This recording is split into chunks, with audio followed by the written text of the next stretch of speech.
Olá, meu nome é Larissa e eu vou apresentar a vocês um trabalho sobre os falsos amigos entre as línguas galego, português e espanhol. Bem, esse trabalho pretende mostrar alguns falsos amigos entre principalmente o português com a variante brasileira e o galego, e tentar identificar algumas dificuldades existentes em aprender a língua galega, tendo em vista uma pessoa brasileira que tem como primeira língua o português e a segunda língua o espanhol.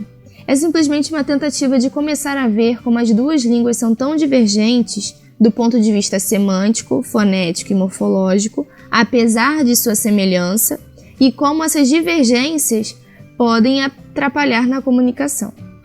O objetivo é mostrar esses falsos amigos entre as línguas galega e portuguesa e seus correspondentes significados, e tentar entender o porquê de tanta confusão.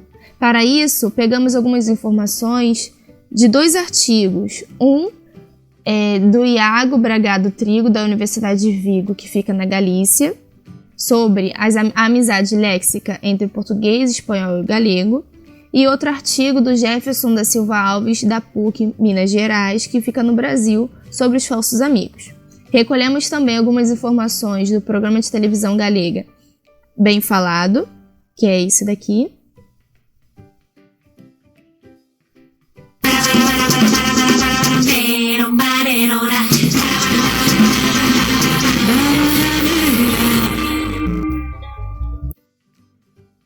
E o significado das palavras falsos amigos do dicionário da Real Academia Galega e o dicionário online de português, Dício.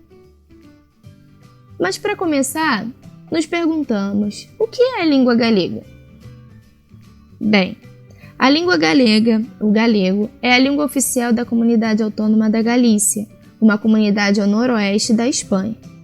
Essa língua, assim como o português, o espanhol, o francês e o italiano, pertence à família das línguas românicas, sendo resultado da evolução do latim introduzida pelos romanos no século III a.C. Bem, a Galícia ela fica na Península Ibérica, dentro do país Espanha. E, além de pertencerem à mesma língua base, no caso o galego, o português e o espanhol, essas línguas são oficiais de países, no caso Espanha e Portugal, e comunidade autônoma, no caso Galícia, muito próximos geograficamente. A Galícia, que é essa parte amarela, é uma comunidade autônoma pequena que faz fronteira com Portugal e com o resto da Espanha. Dessa forma, o português e o espanhol influenciam muito a língua, compartilhando léxico, algumas regras morfológicas e sintáticas. Observe. E isso gera muito falsos amigos. Bem, trouxemos aqui uma descrição de falsos amigos de Monteiro e Seolim. Ele diz: falsos amigos são aquelas palavras que, pela igualdade ou semelhança ortográfica e ou fonética, parecem a olho nu fáceis de serem entendidas, traduzidas ou interpretadas, mas que acabam por ser autênticas armadilhas para leitores e tradutores. Bem, para podermos exemplificar um pouco melhor isso, trouxemos aqui um vídeo que tem uma galega que está conversando com um brasileiro, cuja língua é o português, e eles acabam tendo algumas confusões léxicas.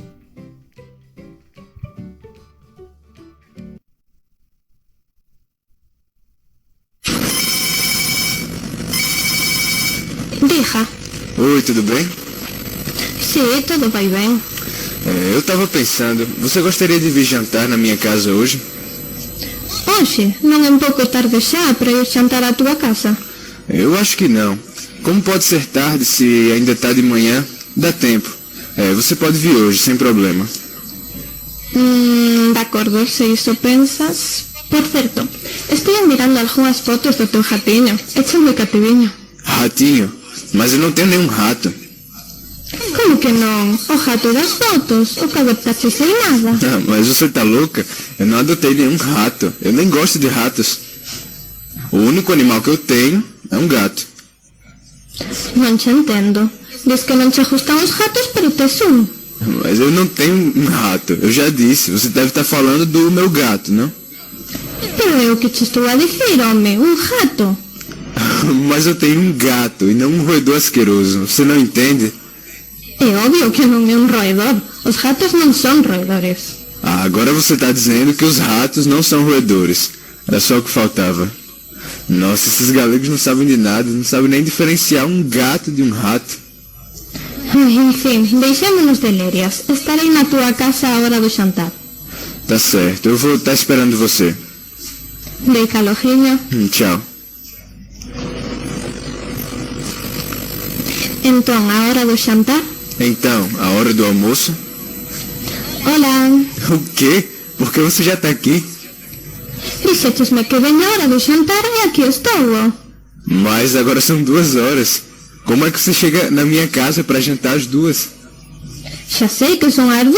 A que hora pretende jantar? A gente normal janta a esta hora. Gente normal? Pois a gente normal de onde eu venho janta às 7, 8 ou até às 9. Mas eu nunca vi uma pessoa jantar às 2. Ai, estás-me a falar da ceia. Ceadas muito cedo, parece-me a mim, é? Ah, e o que é o jantar para você?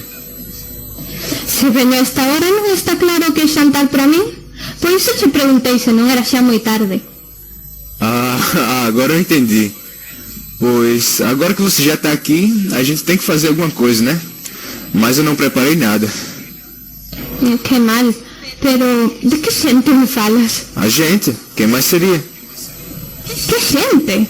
A gente, eu e você. Ah, está bem, de acordo. Uma vez na sala de estar? Uma vez na sala de estar? Oh, aqui estou teu miquinho. Miquinho, você já chamou meu gato de rato e de mico. Menos de gato. Perdão?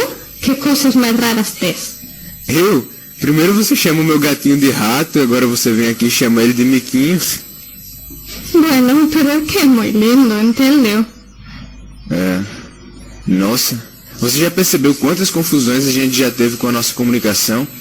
Vamos conversar um pouco sobre as diferenças entre o galego e o português. Assim não teremos mais dificuldade de nos entender a próxima vez. Parece-me bem. Por onde queres começar? Bem, eu percebi que você nunca pronuncia o fonema Z. Sempre usa o fonema C, mesmo entre 2 vogais. E até escutei C, esse som com a língua entre os dentes, que nem existe em português. Aham. É que, por norma geral, o fonema Z não existe em galego. Por isso sempre usamos o fonema C. É sobre o C, ainda que se deve pronunciar sempre quando haja a sílaba C ou C, ou a letra Z, há zonas em Galícia que o pronunciam como a letra S. Ah, entendi agora. A gente, em português, pronuncia o S como Z quando ele está entre 2 vogais ou quando está seguido de uma consoante sonora. Mas quando o S não está em nenhuma dessas situações ou quando está escrito SS, a gente pronuncia C. E o fonema C não existe. Agora falemos da reada, que é muito característica do galego. Reada? O que é isso? Consiste em pronunciar o fonema G de xeito aspirado, é dicir, semellante ao H en inglés. Normalmente non se dá reada cando o G ten antes un N, como na palabra domingo, pero hai quen di domingo. Ah, por isso você estava chamando o meu gato de rato. É que para ti gato e rato non son o mesmo? Mas claro que não. Gato é um felino e rato é um roedor. Ah, claro, por isso non entendías. Pronuncia o R co som do H en inglés? Sim, eu pronuncio o R como re, em muitos casos. Sempre pronuncio assim no começo de palavras. Exemplo, o rato roeu a roupa do rei de Roma. Rato, roer, roupa, rei, Roma. E também pronuncio assim quando está escrito RR. Exemplo, correto, arrancar, arroz. Entendo. Decatariaste de que os galegos rematamos as palabras en ción e zon. É porque non facemos nasalización, iso non existe. E segundo a norma, o plural foi engadendo un S final. Pero na parte central de Galicia eliminan o N, por exemplo, corazón, corazós. E xa no bloque oriental, o plural é feito así, canción, cancióis. E as rematadas en an mudan a ao ou au. Por exemplo, irmán, irmão, irmão. Ah, que legal. Bueno, ilegal não é. Hã? Bom, deixa pra lá. As terminações galegas, thion e thon, dão sempre são em português.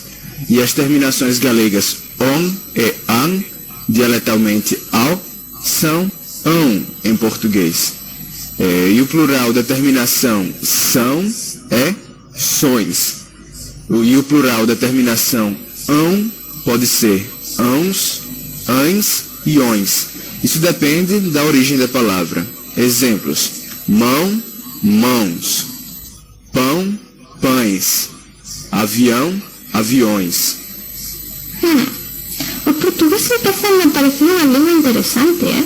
Poderias me ajudar a aprendê-lo? Pois não? O quê? Por que não? Mas eu disse que sim. Ah, acabáramos. Pero não me digas primeiro que não e logo que sim. Mas eu disse que sim 2 vezes. Mira, tenho um vaso de Uganda que tenho sede. Mas um vaso inteiro? Não, vazio, tu que crees? Você quer beber um vaso de água? Sério? Por que insistes tanto? Não há água da traída ou quê? Certo, certo. Vou trazer seu vaso de água. Pronto. Trouxe um copo d'água para você, já que trazer um vaso não tinha o menor sentido. O que te digas? Santo Deus, que menina bruta. O quê? Eu não sou bruta. Ah, não? Claro que não, né? Suas respostas são sempre muito delicadas. Ah, o que te digas? Vou pôr o teu nome na minha Death Note. Já está. Tens 40 segundos de vida. Que? Um bico. Esta foi uma conversa entre uma galega e um brasileiro. Vocês puderam notar algumas diferenças que existem entre essas duas línguas e alguns problemas que pode haver na comunicação, apesar de serem línguas bem próximas. Isto é porque são 2 línguas que começaram a afastar-se há uns 900 anos, mais ou menos. O galego principalmente reduziu a sua fonética, pola contra, conserva-se mais arcaico que o português. Curioso como 2 línguas tão próximas, tão primas, tão irmãs, são tão divergentes, né? Esses falsos amigos atrapalham muito na comunicação quando não sabemos o que significa na outra língua, como foi o caso desses 2 personagens do vídeo. E para complicar um pouquinho mais, vamos apresentar outros falsos amigos. Separamos eles em 2, falsos amigos absolutos e falsos amigos parciais. Os falsos amigos absolutos são aquelas palavras que, apesar de possuírem a mesma grafia, ou seja, a mesma escrita, não têm correspondência de significado entre as línguas. Estas palavras causam muitas confusões na compreensão da mensagem quando seus interlocutores são de línguas diferentes e ao mesmo tempo tão parecidas, tão próximas, como é o caso do português, do galego e do espanhol. Temos alguns falsos amigos morfológicos, ortográficos e os falsos amigos fonéticos. Os falsos amigos ortográficos são esses: meiga, roxo, graxa, oficina, chulo, almoço, jantar. Palavra meiga em galego se refere àquela pessoa que atrai, que enfeitiça, que tem poderes sobrenaturais, que é, no caso, o que chamamos em português de bruxa. Só que a palavra meiga em português tem um outro significado. Significa aquela pessoa que é carinhosa, que é gentil, que tem sentimentos ternos e afetuosos. Roxo, em galego, é uma cor de cabelo ou de pelo que é puxado um pouco mais para o ouro, o louro, que dizemos em português, que é um castanho meio louro. Já em português, roxo também faz parte da paleta de cores, só que ele se refere à combinação entre o vermelho e o azul. Nada parecido, né? Graxa em galego é o que chamamos em português de gordura, que é aquela parte indesejável que fica na barriga, na perna ou nos braços. Em português, graxa é a composição à base de cera para conservar e dar brilho aos sapatos. Também é uma pasta feita de óleo para lubrificar algumas máquinas e deixar um pouco mais mole. Oficina em galego é um lugar que geralmente é aberto ao público, onde se realizam trabalhos de administração e burocracia de uma empresa ou uma instituição. Isso, em português, essa definição chamamos de escritório. Oficina, em português, já é um local também, mas ele é próprio para elaboração, fabricação ou conserto de máquinas ou outras coisas. Por exemplo, levamos muito nossos carros, quando estragam, quando tem algum defeito, para as nossas oficinas. Chulo, ou chulo em galego, que também tem influência muito grande do espanhol, significa algo que é bom, que é atrativo, que é agradável. Só que é completamente diferente quando a gente fala chulo em português, porque significa algo grosseiro, que é rude, que é desprovido de educação, que não tem delicadeza nem requinte. Então uma palavra pode ser chula, um comportamento pode ser chulo, e sempre vai estar se referindo a algo negativo. Almoço, ou almoço em galego, é a primeira comida do dia, que é feita pela manhã. Isso, em português, a primeira comida do dia é o café da manhã ou o de jejum. Almoço, em português, é a primeira refeição substancial do dia, que fica entre o de jejum e o jantar e que a gente geralmente come entre 1h ou 2h da tarde. Jantar, ou chantar em galego, é a comida do meio-dia, que para nós é o almoço. Só que jantar em português é a refeição tomada à noite, nas últimas horas do dia. Completamente diferente, né? Então esses são alguns falsos amigos ortográficos. Agora vamos observar outros tipos de falsos amigos, que são os fonéticos. Temos mais, agasalhar, preto, talher, habitação, esquisito. A palavra mais em galego é uma conjunção de oposição ou restrição de algo que foi dito. Já em português, mais se refere a um advérbio que indica quantidade, grande quantidade. Agasalhar em galego se refere a tratar alguém com hospitalidade, mostrar cortesia, atenção ou dar presente. Já em português, agasalhar é a gente se cobrir, se proteger num dia de muito frio e usar agasalho.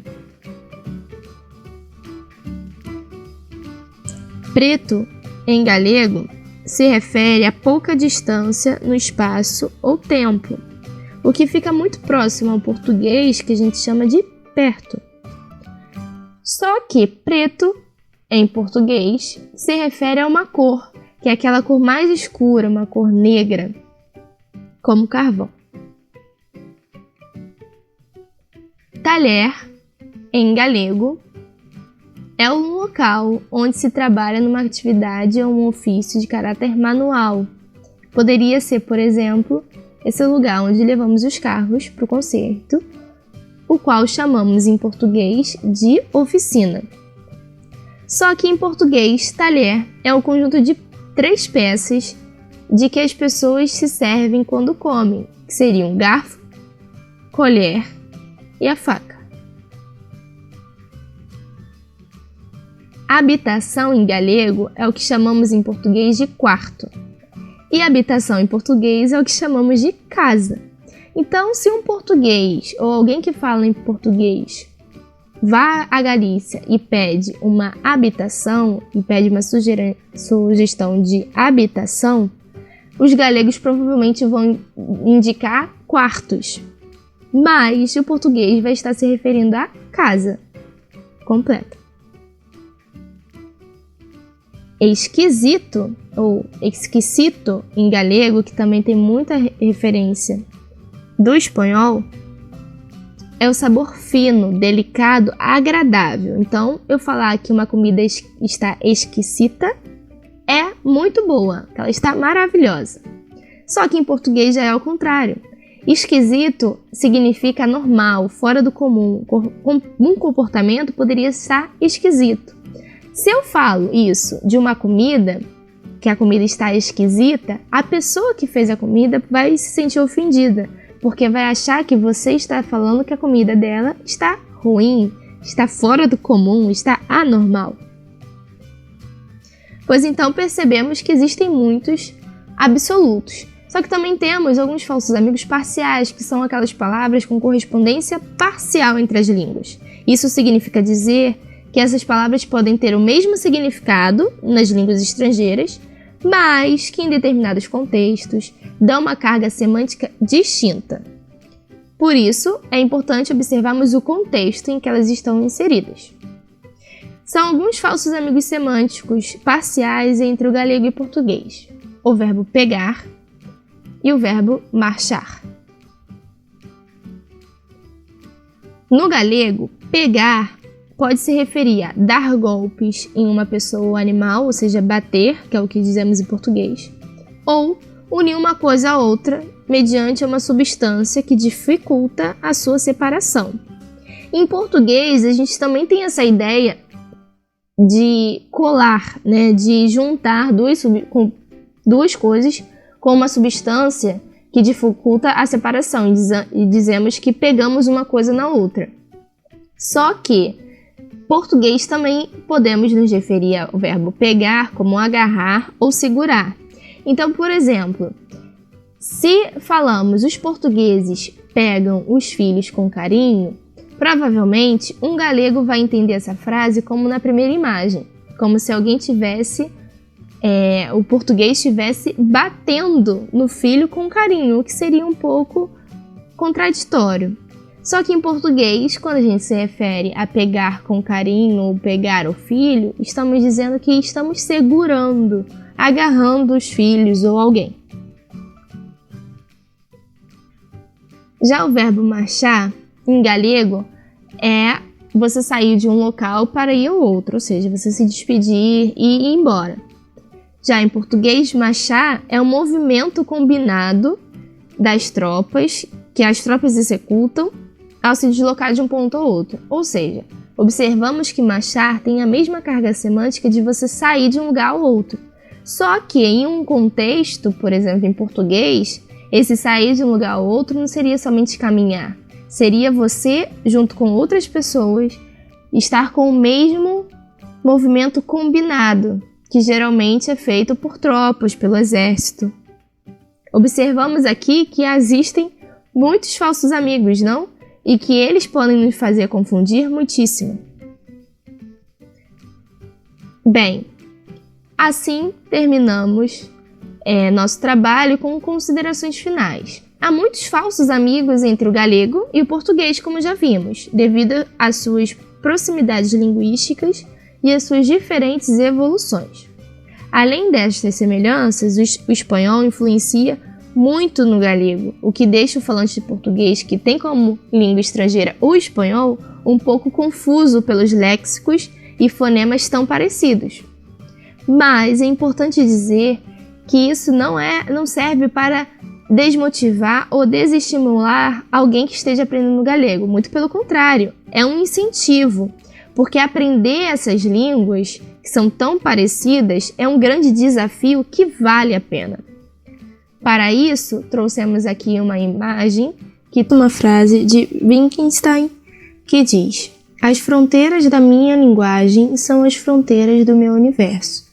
Ou seja, eu aprender uma nova língua, eu estou ampliando também a minha visão do mundo. É sempre enriquecedor ampliarmos nossos limites do mundo a partir do conhecimento de novas línguas, porque além de ampliarmos nosso mundo, nossa visão de mundo, também conhecemos nossa própria língua, a qual falamos. Bem, esta é a nossa avaliação, o nosso trabalho.